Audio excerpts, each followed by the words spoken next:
Okay, women over 50, we've heard you. You have all, not all, a lot of you have asked us, what are the things we can do when we're over 50? We're definitely powerhouses, or we're in our work life. And now we want to do something to add a little bit more to our finances as we age. So while this video is directed and a response to women over 50, I think it actually could go for women and men. It can. To be honest. We did a video before about, I think it was called 25 part-time jobs, but this is, we went a little bit deeper on this one, and we're getting more and more questions, particularly from women, about, I don't know what to do. And there's some women who were stay-at-home moms and they raised the children, and they want to get into the workforce. Right. For money and for purpose. Something to do to keep them busy, get them out of the house, to build community and all of that. So we did a lot of research, interviewed some clients, and came up with a list of 27 Yeah, there's a lot. opportunities. So grab your pen and paper. Yeah. Here we go. So here's the Strap thing. up. Hopefully you got a piece of paper and you can write these down. We're going to go through them rather quickly because there's no need to belabor this, but it just might spark something in your head. So, and then there's a free download below that we want you to get if you don't have it. It's our free health and wellness checklist. Right. Because the whole idea of going back to work a little bit too, you want to make sure you're healthy. So it's a good download to take a look at, to check your health before you start on this new venture. All right, let's get through all 27 of them relatively quick. Okay. So, First one. freelance writing or editing. If you've got the gift of being able to write, maybe you majored in writing in college and it's been 30 years since you've done it. There's such a need out there for people to actually copyright. Right. I mean, I wrote a book and I used 2 different editors to help me with better punctuation and grammar and Right. all of that. So if you have that gift, that's a great thing to do. Yeah, or and you can do even- it from home, online. You don't have to- or even blog writing Yeah. or writing reviews for different companies. There's a lot of things that writing can transpire. Right, So I right. think that's a good first one. Okay. The second one would be, how would you feel about being a virtual assistant to a company? You pick your hours, you can live wherever. Most things are done remote, either through Google Docs or various different platforms. We now have a virtual assistant who is halfway around the world, and she's doing great work for us. Timing gets a little wonky sometimes, but for the most part, if we're clear in instructions, she's great at delivery. You could use your own virtual assistant so you don't have to play whack-a-mole so much with all your stuff. I could use a virtual assistant to manage the kids. And me. Yeah. 100%. Okay. Okay. What about bookkeeping? Maybe you used to be a bookkeeper. You're good with Or a CFO. numbers, or a CFO. Yeah, you always elevate. I do. I well- believe women are to be elevated. Well, how about a virtual CFO? A virtual CFO. Our son Jonathan's a virtual CEO of Yeah. a company. You could do that too. But doing some bookkeeping work, working part-time for an accounting firm, they're all looking for great help. There's definitely a need for someone, company-wise or high net worth families, where they might need some bookkeeping help. So if you've got that skill, you should think about that as well. We have a lot of friends for number 4 that were teachers, and they've retired from teaching after all these years. And in fact, we had a comment on YouTube where the person said, I love the idea of another job, but I'm 70 years old and the 8th graders are just too much for me to handle right now. And in mass, I get that. However, what about tutoring or teaching online or helping with coursework or just looking at individual students? And I know a lot of our teachers that are friends of ours are doing that. How about this? How about being a virtual customer service representative for a company? How many times do you call a company and it's answered by somebody, maybe overseas, English isn't very good perhaps, but someone who, if you're really good on the phone, you can have those calls directed to your house and do it for 2 hours a day. Right. Again, it's going to give you a little bit of purpose. It's going to give you something to do, some extra money. And if you're good with people, that's a great skill to share. Absolutely. With others. Yep. And with that, you can also do the product review piece of it. Yes. If you're a customer service rep, you can help people understand the products. Yep. The next one, number 6, if depending on where you are in your life, and if you already have elderly people in your life that you're working with companion care on, this might not be for you. But if you don't, and you like the idea of companion care, there is a huge need for companion care workers throughout the U.S. and I would imagine throughout the globe. Yep. So companion care might be something to think about. Retail job. If you're a fashionable person, a fashionable woman, and you like to dress nice, you can get a job in any number of retail stores, and a couple things happen. You're getting clothes probably at a discount, which is fun, But you're dangerous. But you're helping other women or men Elevate their fashion. fashion. Absolutely. I mean, retail could be anything: computers, fashion, gosh, ice cream. You know, for little kids, there's so many opportunities to spend, you know, a little bit of hours each day or each week to get a little bit of extra money and to keep busy. And be with the public and maybe meet some people. Yeah. Okay, the next one. Depending on your fitness level and your interests, what about some type of fitness trainer, yoga instructor, Pilates instructor, health coach, something in the health and wellness field? If you've really worked on your health and wellness and you're passionate about it and you can get the right training, that would be a great part-time job. Yeah. Here's another one, and we see this a lot, being a real estate agent. If you have a huge network of people in your neighborhood and your community, it's just such a great logical next step to do something like that, and particularly if you know a lot about homes and you have a little bit of sales skill. You can work as hard as you want or as light as you want, but reach out to a local realtor and say you're thinking of getting into it. It's a really fabulous job and a great opportunity. The next one we use a lot of with our puppy Ruby that I'm sure you've seen on the channel. There's this app called Rover, and it's a great app. It shows you who will dog sit in your area, board your dog, walk your dog, wash your dog, whatever, everything, dogs, cats, and pets. What about pet sitting? I know you would never do it, but No, I wouldn't. I would, because I absolutely love animals. So, if Mark's not around, maybe I'd do some pet sitting. Honestly, we've talked about this. If something happened to me, one of the things you would probably do to keep busy and be engaged. I'd probably be a dog walker. You'd be a dog walker. Probably would. And listen, there's a woman right here on Marco Island, right down the street from us that we use now. She has 32 families that she services. that she services. It's amazing. She's got a great little business. And she really. And she stays active. Right. So. All right. What about a catering or baking business? So not for me. Out of your home. Me neither. Not a baker. But listen, if you've got that skill and that talent and you really like and you're good at it, why not? Right. Or go to a place like Sur La Table and get a job as a teacher. Just say, I'll do 1 class a week or 2 classes a week and I'll teach people how to cook. There's a lot of opportunities like that. And again, I hope you're writing these things down. We're trying to get you to think out of the box on what you possibly could do to fill some of your time, make a little money, and have some fun. And think creatively about what you're good at and what gives you energy. Right. The next one would be, what about an administrative assistant part-time, even in a doctor's office or, a dentist office or, a corporate office, but you have to be careful because you want to make sure that you can manage your hours. But there are quite a few roles out there that are part-time admin assistants, small business, medium business, or large business. Okay. Here's another one. And I think this, you have to be careful with this one. But an Uber or a Lyft driver. The only issue is, you have to be careful. You have to pick where you're going to do it. It's got to be a safe place. I wouldn't suggest you do it late at night.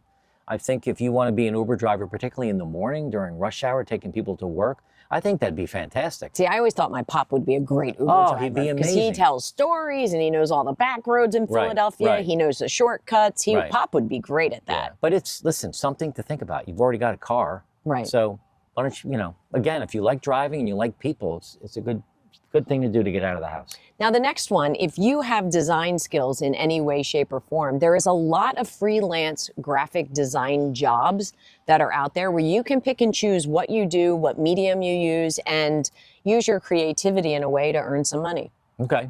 Next one, a personal stylist or a shopper. That's what I need. You do need a personal shopper because it is not me. And a stylist. I could use a stylist, probably. I could use a haircut. If you're good at, I guess, is this cutting hair or not really? This is someone who helps you find your style, find your style, shop for you. Listen, I don't wear suits anymore, so I've had to redo my whole wardrobe, and I have a woman that helps me up here in Naples. What's the name of that store? John Craig. And her name is Sheila? Shelley. Shelly. Helps me with my clothes. She does. And it's really helpful. So if you've got that kind of skill or talent, it's really needed out there. So think about that. The next one would be, how about like an event planner or an assistant to an event planner or part of an event planning company? If you like throwing events and parties and logistics and vendors and all of the organization that comes with that, call me because I'm about to do a wedding. No. You would crush this. I don't really have an interest in it, though. You don't? No. Oh. What about if Evan did it with you, your daughter? No, no. You don't want to start an event company? I don't. That's a good But thing. thanks 'Cause anyway. then what would happen to this? Yeah, there you go. But no, I think that's, if you've had experience with that, it's something to think about. Just remember, things that you're good at aren't often things that also create the magic in your heart, right? Yeah. So I'm really good at pumping gas, but I don't want to go be a gas station attendant in New You're not good Jersey. at pumping gas. I am good at pumping gas. You don't know how to work the machine. I do. You don't. He's never pumped my gas. So you want to be a gas pumper? No. Because you're so Keep good at going. it? Okay. Blogging and content creation. So blogging or vlogging or starting your own YouTube channel, I mean, if you want to start a YouTube channel, drop a note down below. We'll give you a couple of tips, but this has been fun for us, right? And doing blog posts and...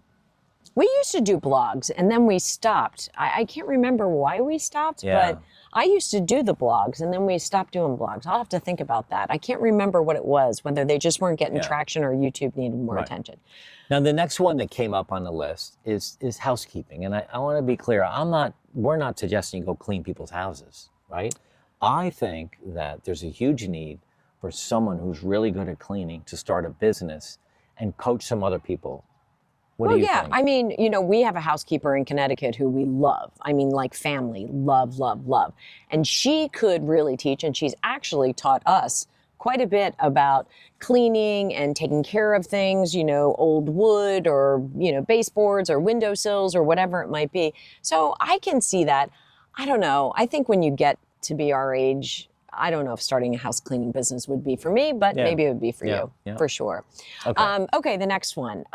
We're doing a little bit of this, not as much as maybe we should, but public speaking, sharing your knowledge, getting in front of groups, Coaching, civics mentoring groups. people. Yeah, coaching, mentoring, going to colleges and universities, helping be a part-time, professor, something where you're really sharing all the knowledge that you have.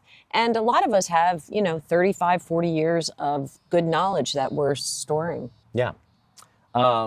Leslie in Essex is a friend of ours, and she is retired, and she is now a gardener. So she's a fantastic gardener. She does maybe 20 homes, and she doesn't cut grass, but she does their plants. She plants the plants in the spring, she feeds them, she waters them, she nurtures them, she talks to them, and she loves it. And as a bonus, she also dog sits Ruby. Right, which is But great. if you've got a green thumb, there are people that would pay you a fair amount of money to say, can you do my pots? Can you do my window boxes? Can you do the plants around the pool? Because it's hard to find people that are good at that. Well, you could also take it a step further and even do classes on that, right? I mean, the one thing that Leslie tried to help me with, she can plant the pots, but, I've got to take care of them. Yeah. So she helped me learn a little bit more about what plants go together, who likes who in the soil and all that. I don't know stuff. anything about it. Yeah. I mean, I have a brown thumb. I know. Okay. What about childcare? So if you've got a skill or a talent, listen, even childcare for your grandchildren, that's like a huge gift for them and it's good for you. But taking care of other people's children when they have to go to work, it's double service. You're taking care of the kids, you're influencing them a little bit, and their parents get to go to work and earn the money that they need to earn. Yeah. I mean, I think it's... There's a huge need for it, There's a with definite all huge, the dual working parents and, the next generation of that. The next one would be a book reviewer or a proofreader. Kind of, we touched on this early on with copywriting and editing, but, I would love to get a manuscript. I read 2 or 3 books a week. I mean, I'm a voracious reader. I would love for someone to say, here's my manuscript, what do you think? So I think I would take on, so dog walking and so far reading books, those would be my 2. What about being a seamstress or a tailor? And I can't sew a button. I can't either, but I need people to do it. I mean, I don't know who to go to. Right. But, it's, again, if you've got a sewing machine at home and you've always done stuff like that, this is a great little way to support a local tailor who has overflow of work. Again, this isn't like, we're not looking for a full-time career out of this, but just to get you out of the house a little bit, to keep you busy, to use some of the skills and talents that I you will have. tell you, my friend Kathleen McDonough, I'll just go ahead and give her full name. She is an amazing seamstress. Is she? Oh my gosh. Her dad, actually, so take this away from women, go to men. Critty McDonough was like an amazing seamstress. Really? I didn't know that. Oh my gosh. He had the sewing machines. He made more outfits and costumes and fixed everything for the kids, and she actually got that skill. She's fabulous at being Wow. a seamstress. Didn't know that. Yep. So Okay. if you ever rip anything, be with Kathleen.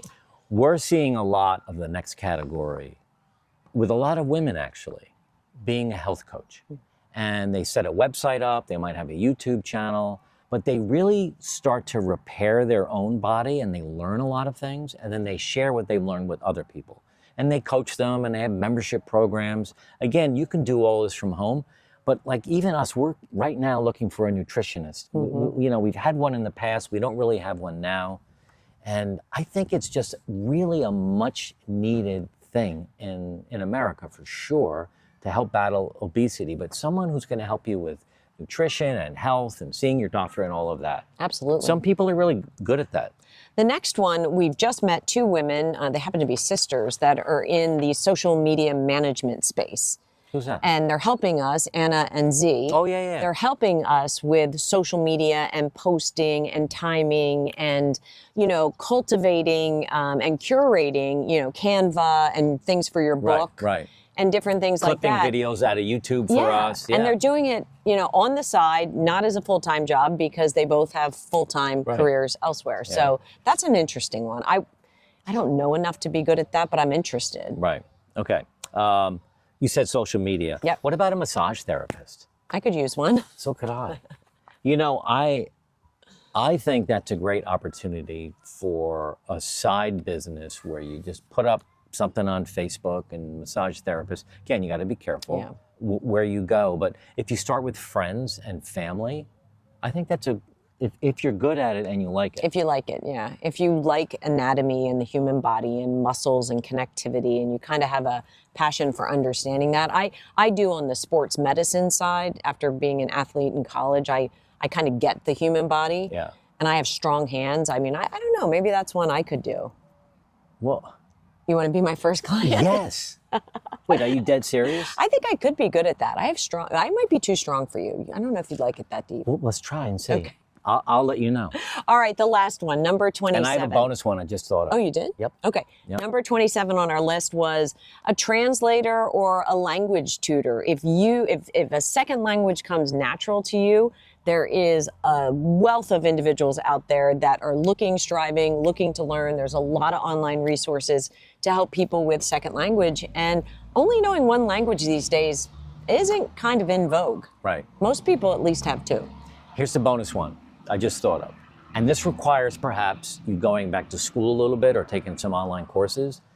But I'm sure everyone who's watching this video has been exposed to ChatGPT, artificial intelligence. It's everywhere now. And it's, I don't know, it's not all the rage. It's just the direction that everything is going. For better or worse. If you can be good at that, if you can help people like us learn how to use AI to develop scripts, to find ideas, to create content, because that's what's happening, that is just such a great gift. And I think there's a huge need for it in America right now. Every company is hiring someone that has AI experience. And I think that's really important. We'll see where that goes. Yeah.